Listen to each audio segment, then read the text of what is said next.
Tenemos entonces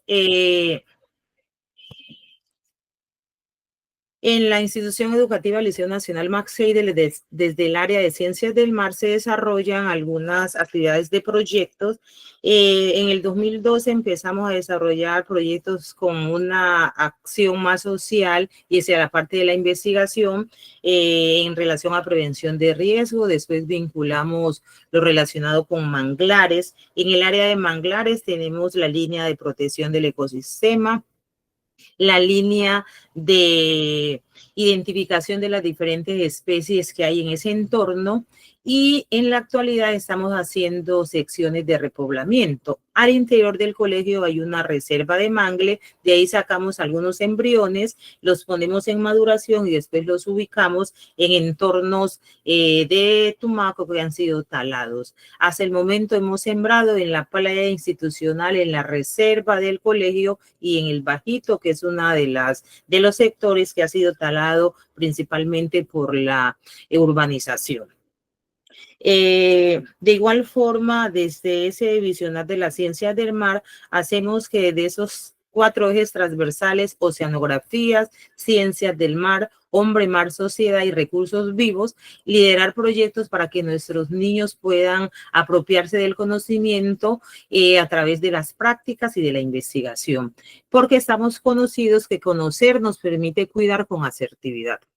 En ese orden de idea, ese año cuando Ondas nos invitó a participar de proyectos de investigación, y al estar nosotros ya hace algunos años trabajando la unidad de plancton con los estudiantes, miramos la oportunidad de, a través de esta temática, emprender esa investigación. ¿Cómo hicimos para poder seleccionar los estudiantes para el grupo de investigación, el semillero llamado ENMAS, Exploradores Marinos Max Seidel? Hicimos indagación, quienes querían participar, y además mirar esas ganas por cuidar o por conocer, y seleccionamos de esa forma niños desde grado 6 hasta grado 11, aunque solo trabajo con 9, 10 y 11, hice la inducción desde grado 6, y podemos tener, de acuerdo a las imágenes que ustedes miran en esa presentación, niños de grado 6 que ya han incursionado en el proceso de investigación. La figura inferior a la izquierda nos muestra las redes de plancton antes de ir a la jornada de recolección. Ya hemos hecho 4 jornadas de recolección, de ahí pasamos al laboratorio a observar lo que hemos capturado. Cuando visitamos la playa, que es la tercera imagen inferior, nos da la oportunidad de poder visualizar otros momentos, otras situaciones que se presentan en nuestra playa. Liceo, en la parte posterior, conecta directamente con el Océano Pacífico. Esa imagen nos muestra a los niños, pero lo que estamos observando ahí es los huevos de un ave que los había dejado en la playa. Entonces, cuando miramos ese tipo de situaciones, tratamos de colocarle 50 centímetros o 70 después del huevito como una rejita, o marcar la zona para quienes circulen por el sector no vayan a dañar los huevitos de las aves que están en la zona de la playa, que llegan a alimentarse. Y ahí es el plancton en su accionar.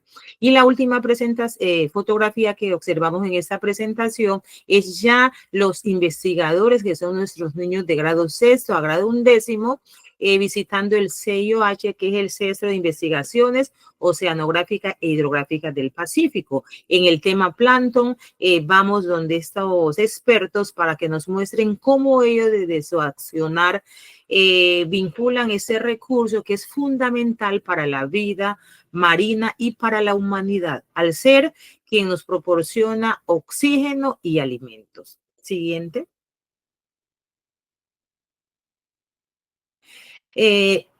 Tumaco está ubicado en el Océano Pacífico, al suroccidente de Colombia, en el departamento de Nariño.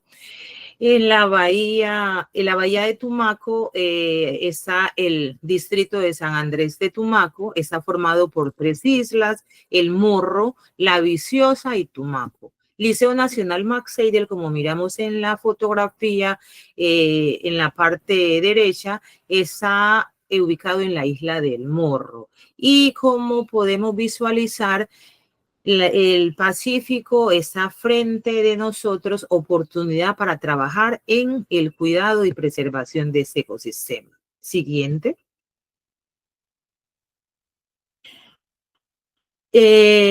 Nuestro título del proyecto, el plancton, habitante microscópico del océano, un mundo de gigantes con versiones en miniatura. ¿Por qué decimos un mundo de gigantes? Porque las especies marinas, generalmente las que son ovíparas o ovovivíparas, en sus primeras etapas de vida hacen parte del plancton, como lo podemos observar en el óvalo que están las especies pequeñas, pero cuando ya crecen, se convierten en grandes meros, tiburones, pulpos, calamares, langostas.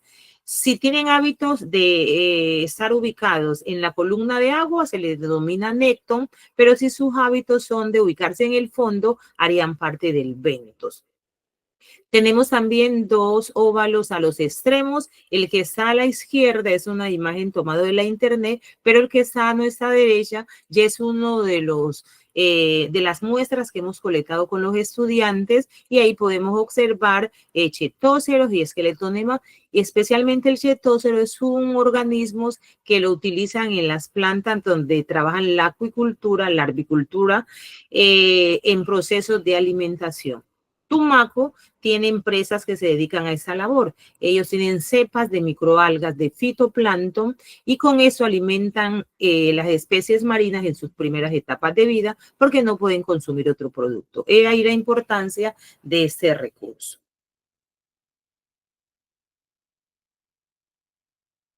Siguiente.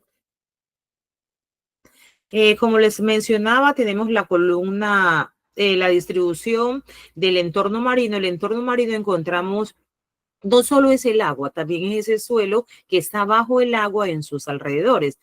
El plancton lo encontramos ¿dónde? En la masa de agua, especialmente en la plataforma continental, es decir, hasta algunas especies hasta los 200 metros de profundidad. Esas van disminuyendo a medida que se profundizan. Pero en algunas experiencias de investigación en la actualidad se ha visualizado organismos de plancton en zonas mucho más profundas. Siguiente. ¿Qué es el plancton?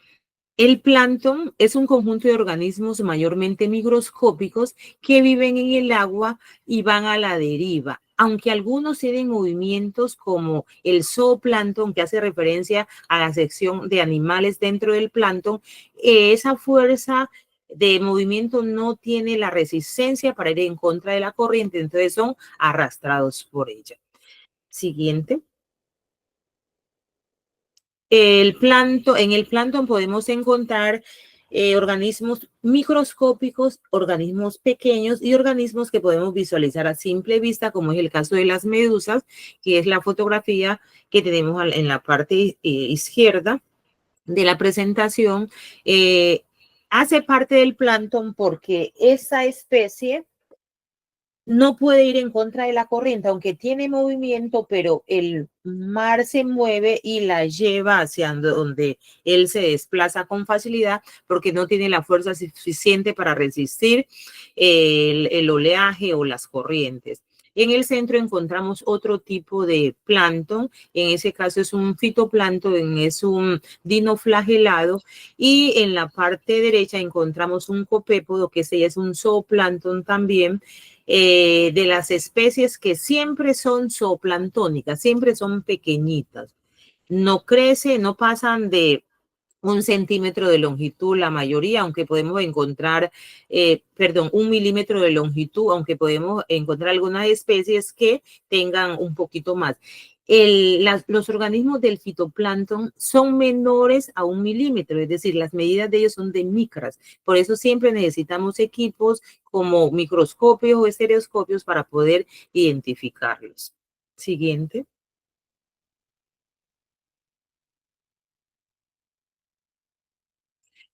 El plancton lo podemos clasificar dependiendo de diferentes características, pero hemos enfatizado esa presentación para hacer esa clasificación teniendo en cuenta las características tróficas. ¿Y por qué la categoría trófica? Porque es cómo se pasa ese alimento entre los seres en un ecosistema. Y ahí el plancton, el fitoplancton es fundamental porque es la base de la cadena alimentaria de los océanos. Al ser estos productores, porque a través del proceso de la fotosíntesis, interviniendo la luz solar, tomando del entorno el dióxido de carbono que nosotros expulsamos, nutrientes y aguas que absorben del suelo, se nutren fabricando el alimento para luego ser devorados por el zooplancton. Ese zooplancton se nutre de este fitoplancton, y si el fitoplancton es de muy buena calidad, pues va a tener unas especies también resistentes, y el zooplancton pasa a ser el alimento de especies pequeñas, pero hay excepciones. Y uno dice siempre, ¿cómo es que una ballena que es tan grande y pesa tanto puede alimentarse de especies pequeñas como lo es el zooplancton? Y el zooplancton es el alimento de las ballenas. Y ahí les digo como una anécdota que me pasó un 25 de julio en el 2019. Estábamos en práctica de plancton y había tanto zooplancton en el océano enfrente de la playa de la institución que un niño me dijo, profe, ¿se imagina que viniera un villano a sacar todo el plancton del océano? Uf, porque es que el arrastre fue mínimo y la cantidad de plancton fue algo que todos nos quedamos aterrados de ver la cantidad de microorganismos. No pude colectar, sino que solo una pequeña muestra de lo que salió la llevamos porque era demasiado. El fitoplancton, como les decía, es la parte vegetal dentro del plancton. Son microscópicas, no tienen movimiento, la gran mayoría, pero hay casos de algunos que tienen flagelos como los dinoflagelados.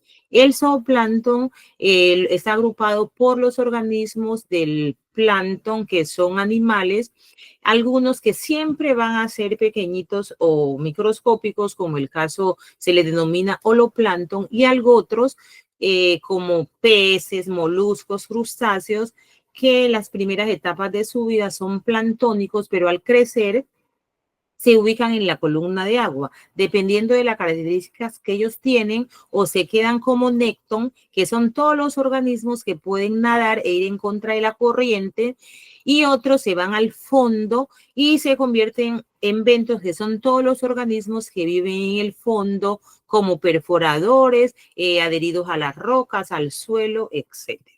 Siguiente.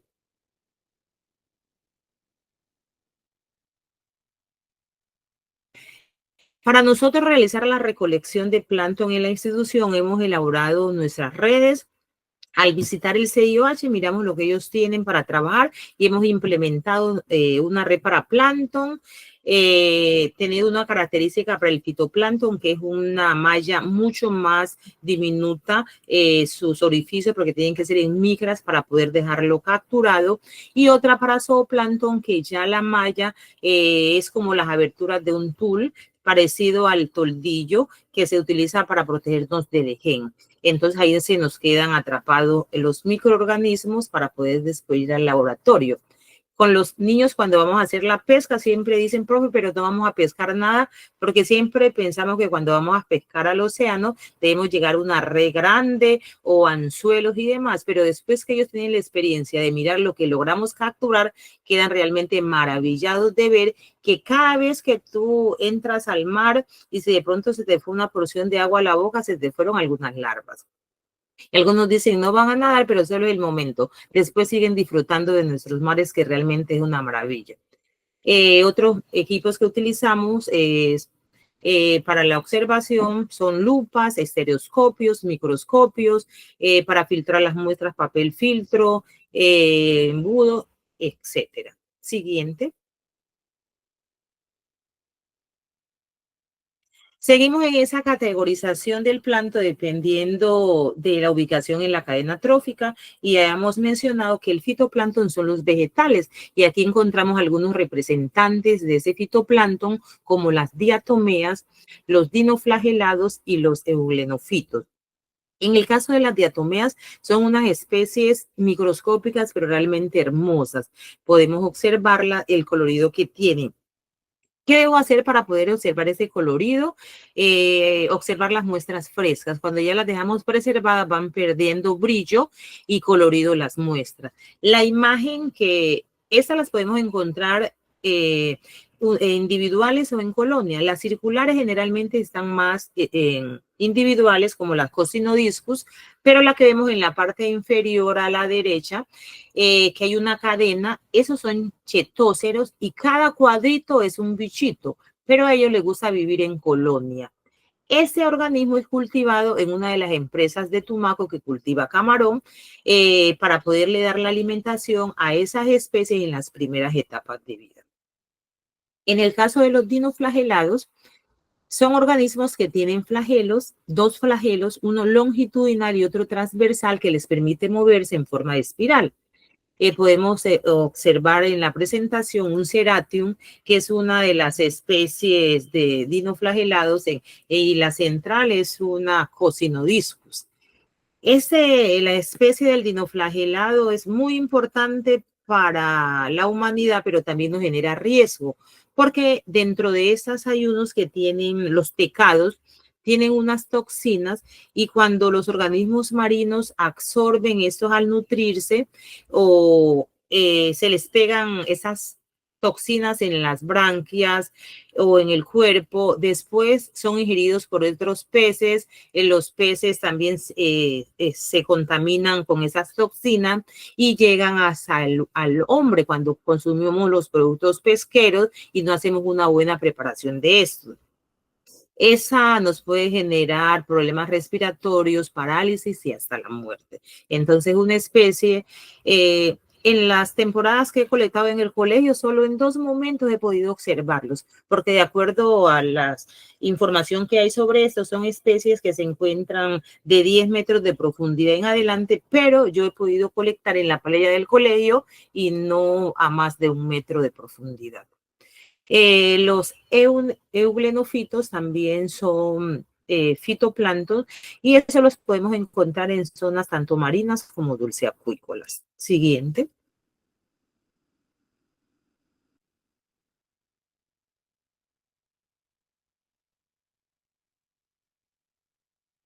Siguiente. Ahí estamos bien. Seguimos en la clasificación dependiendo de la ubicación en la cadena trófica y los protozoos los he ubicado ni en fitoplancton ni en zooplancton porque los protozoos, algunos pertenecen al plancton marino, pero otros no. Entonces lo dejé como en el centro independientes. Cuando tuve la primera oportunidad de mirar los protozoos, yo decía, están incompletos y es la misma percepción de los estudiantes. Cuando miran, me dicen, profe, acá hay, de pronto se fracturó un camarón y hay una parte, ¿no? Y es un organismo totalmente formado, esa es la forma de ellos, tienen forma como de cono y son de gran importancia porque ayudan a alimentar a otros seres en el océano. Siguiente. Pasamos al zooplancton. El zooplancton, que es la gran gama de organismos que están dentro de nuestra dieta alimentaria y que también hacen parte de la dieta alimentaria de muchos organismos del océano. Aquí encontramos ya organismos de gran tamaño como los nidarios, en ese caso las medusas. En esos nidarios también estarían las anémonas, pero serían cuando estén en estado larval, porque las anémonas después ya se fijan al suelo, pero en estado larval hacen parte del zooplancton. En ese caso serían meroplancton. Las medusas, como lo dijimos al inicio de nuestra presentación, son las especies de plancton de gran tamaño, pero que son arrastrados por las corrientes. ¿Qué tienen las medusas? Una sustancia urticante que cuando entra en contacto con nosotros los humanos, pues nos causa lesiones fuertes en la piel. No es nada grato ese roce de la medusa. Los tecnóforos son también especies gelatinosas parecidas a las medusas, pero se diferencian porque no tienen células urticantes. Los rotíferos son organismos que cuando tenemos una placa fijada de plancton, ellos siempre están moviéndose dentro de la muestra y uno lo identifica con facilidad. y ellos entran a ser parte de la dieta de muchos organismos marinos. Y tenemos los anélidos. Los anélidos representan a los gusanos que hay en el océano, algunos que siempre van a estar siendo parte del plancton, pero algo otros que son las primeras etapas de la vida. Ahí tenemos la fotografía de un poliqueto. ¿Qué pasa con eso? Son larvas, son así. Pero después, cuando ya llegan a la vida adulta, se ubican en el fondo del océano y hacen una casita, que son como unas estructuras que salen del suelo. Uno mira como unos palitos, pero son estructuras frágiles. Si tú perforas alrededor de esta estructura unos 30, 50 centímetros, puedes encontrar el gusanito, y ese gusano lo utilizan nuestros pescadores como carnada o cebo. Siguiente. Seguimos en la clasificación según la categoría trófica y seguimos adentrándonos ya en los organismos que hacen parte de nuestra dieta, los moluscos. Las imágenes que están, la que está en la parte inferior hacia la derecha, es una muestra de las que hemos colectado en nuestro proceso de investigación con los investigadores ENMAS, exploradores marinos Max Seidel. Las otras son imágenes tomadas de la internet. Ahí se miran larvas de estos organismos en cuanto a lo que tiene que ver con pulpos, calamares y sepias. No olvidemos que estos organismos inicialmente son pequeños y después van creciendo y se ubican en la columna de agua o se van al fondo dependiendo de su característica. La imagen que miramos, que fue de la muestra colectada por nuestros estudiantes, se nota que ya le están saliendo valvas. Entonces parece un bivalvo, una navaja, que es una de las especies características del territorio. En los crustáceos encontramos variedad. ¿En qué sentido? Porque hay unos que siempre van a estar siendo plancton durante toda su vida y algo otros que solo en las primeras etapas, como los que consumimos nosotros, y que sería el camarón, la jaiba, el cangrejo, las langostas. Ellos inicialmente son plancton, pero cuando ya pasan a la vida juvenil y adulto, se convierten en bentos porque van al fondo la gran mayoría. En los que son plancton o zooplancton, encontramos los que están en la parte superior, son copépodos. En ese caso, ellos siempre son pequeñitos. Cuando uno hace un arrastre de plancton, es lo que más sale, mucha cantidad de plancton. Y la imagen que está en la parte superior, que miramos como dos bolsitas a los extremos, es una hembra. Las dos bolsitas que encontramos ahí son las ovas, ¿sí? En la parte inferior, hacia la izquierda, encontramos un ostrácodo. Es un tipo de crustáceo, pero es un ostrácodo. Se le denomina así porque tiene una concha frágil, pero tiene concha. Y en la parte inferior, en la última fotografía, es una adagnia, también es un crustáceo, es lo que nos pica en el mar cuando estamos nadando y nunca lo vemos, es una pulga de agua. Creo que muchos hemos sido besaditos por una pulga de agua y el dolor no es nada grato. Siguiente. Seguimos con la clasificación según la categoría trófica y estamos en ese momento con los equinodermos, que son los organismos esencialmente marinos. En especies representantes de esos tenemos el erizo de mar, el pepino de mar, la ofiura, la estrella de mar. Esas especies son esencialmente marinos y le gustan sustratos variados, algunos que sean rocosos para poderse fijar, arenosos.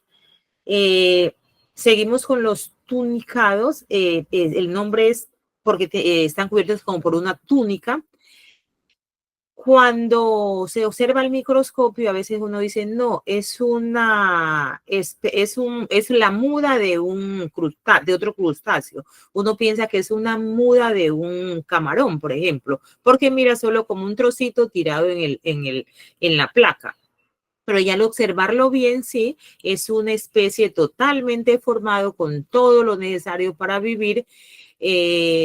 Y tiene un vestigio de columna vertebral, aunque no es directamente una columna vertebral.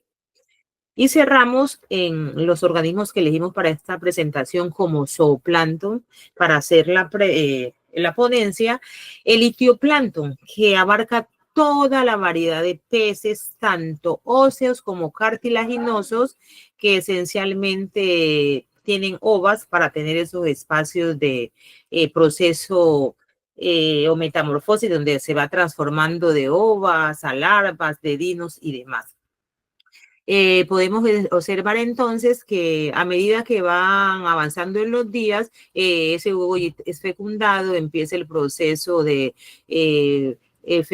germinación hasta que ya se da la eclosión, que es salir la larvita de la ova, y tendríamos nosotros ya el espécimen nadando por el océano hasta que llegue a una talla que pueda ya nadar en contra de la corriente, y si es una especie pelágica, se quede en la masa de agua. Pero si es una especie bentónica, como el lenguado que vemos en esa presentación, que generalmente se van al fondo, algunos de ellos, tenemos también el peje sapo, tenemos el caso de la raya morena o costera, son especies de fondo, ellos se ubican en el fondo. Siguiente. Todo lo que hemos mencionado en contra de esa clasificación es para mostrarles la importancia que tiene ese plancton marino, ese organismo del océano, ¿sí? Con versiones en miniatura. El plancton es la base de la cadena alimentaria. ¿Se imagina si no existiera el plancton en el océano? Sería terrible, no solo para los habitantes del océano, sino para la humanidad. Porque el plancton marino es un indicador de salud del océano. Además, proporciona más del 50% del oxígeno que utilizamos nosotros en el planeta Tierra. El oxígeno que utiliza la humanidad para sus funciones vitales es proporcionado por el fitoplancton que habita los océanos. ¿Y cómo se da esa explicación? Nuestro planeta Tierra está formado principalmente por océanos, un 95%. Y cuando se dan esas funciones de proceso de fotosíntesis, él va absorbiendo todo ese dióxido de carbono que generamos a través de nuestra respiración o por todas las acciones industriales y acciones que el hombre tiene en su diario vivir, y lo toma para poder regular, y en ese sentido ayuda a regular el clima y a disminuir los gases efecto invernadero. Y además es un componente clave para la biodiversidad marina. Siguiente. Condiciones necesarias para la vida del plancton. El plancton necesita condiciones para poder estar, permanecer y seguir generando vida para el entorno marino y para la humanidad. En ese sentido, hay que evitar cambios en la temperatura del agua de los océanos. Con los gases de efecto invernadero lo estamos mirando, los corales están sufriendo blanqueamiento porque la temperatura cada vez está siendo mayor. De ahí las acciones de nosotros los humanos para dejar menos huella ecológica y dañar menos nuestro planeta. Él debe tener la posibilidad de nutrientes en el entorno, es decir, que las zonas sean limpias y con condiciones óptimas. La salinidad dependiendo de la especie, porque los organismos en el océano se ubican dependiendo de las características. Los que soportan grandes cantidades de salinidad, pues se van a los mares, los que menores cantidad a las zonas estuarinas, y los que definitivamente no salinidad en los ríos. Pero en todas esas zonas hay plancton, porque el plancton es tanto de ríos, estuarios como océanos. Proporcionar luz solar para que ellos puedan realizar su proceso de fotosíntesis, evitar la contaminación, y es lo que no miramos en nuestro planeta, sino que uno dice acciones para disminuir la contaminación, pero cada día vemos más plástico y más residuos en nuestras playas, como observamos en esta presentación. Aunque hagamos muchas acciones de recoger residuos en las playas, si no dejamos de tirar, no hay solución. El hecho es no contaminar. No hay que estar recogiendo, hay que evitar tirar. Ahí está la solución, y eso depende de todos. Y también hay algunos predadores pues que atentan contra este recurso natural, pero eso dentro de la misma cadena alimentaria. Siguiente.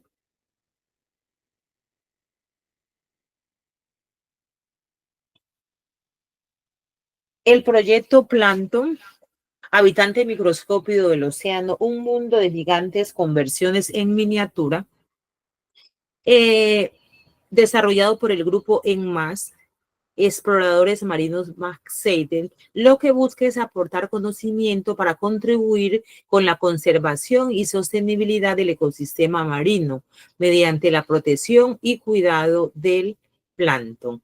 Y es compromiso de todos, todos tenemos responsabilidad. Porfa, acciona la imagen que tenemos allí, una muestra de plancton donde podemos observar medusas. Lástima que no pude hacer la presentación desde acá. Pero en la presentación alcanzamos a observar medusas nadando y uno que otro copépodo.